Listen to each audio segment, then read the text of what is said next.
এই দেখ কি ভিআইপি দোকান, তোকে সুন্দর পাঞ্জাবি কিনা দিমু। পাঞ্জাবি কিনবো ঠিক আছে, তুই এত বিএপি ধন আসু গে? আমরা গ্রামগঞ্জের লোক, এই বিএপি ধন থেকে জিনিস কিনলে পরে দাম বেশি নিবো, আর অত টাকা আমার আছে তুই তাইবে দেখ। মুমুন্দি খালি বেশি কথা কয়। আরে দোকান ভিআইপি হইলে কি, আর এখানে দাম কম আছে। তুই আগে পাঞ্জাবি পছন্দ কর। এটা পছন্দ হয়েছে তোর? পছন্দ তো হয়েছে, তুই দাম কোন মেলা নিবে নি? এই ফকুনকে আবার দামের কথা কয় আগে নো। ভাইয়া এই পাঞ্জাবিটার দাম কত? ভাইয়া ওটার দাম 2000 টাকা। তুই বললাম যে বিএপি ধন আসেনি, এখানে দাম বেশি নাই, এখন সমাজ যাচ্ছিলা। সোয়ার দেখুন দাঁত ভেঙে গেলাম। চুপ থাক, কথা কবের থাকে। ভাইয়া ডিসকাউন্ট মিসকাউন্ট দেওয়ার দাম কত পড়বে ভাই? পাঞ্জাবি তো 2000 টাকা।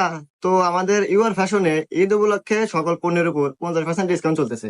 তো ডিসকাউন্ট করে পাঞ্জাবির দাম আসে 1000 টাকা। দেন দেখছো হুমুন্দি দোকান ভিআইপি হইলে কি, আরে দাম মেলা কম না, রং কামে এত কাস্টমার না দেখ। ভাই প্যাক করে দেন। ভাই দাঁড়ান, 1000 টাকার পণ্য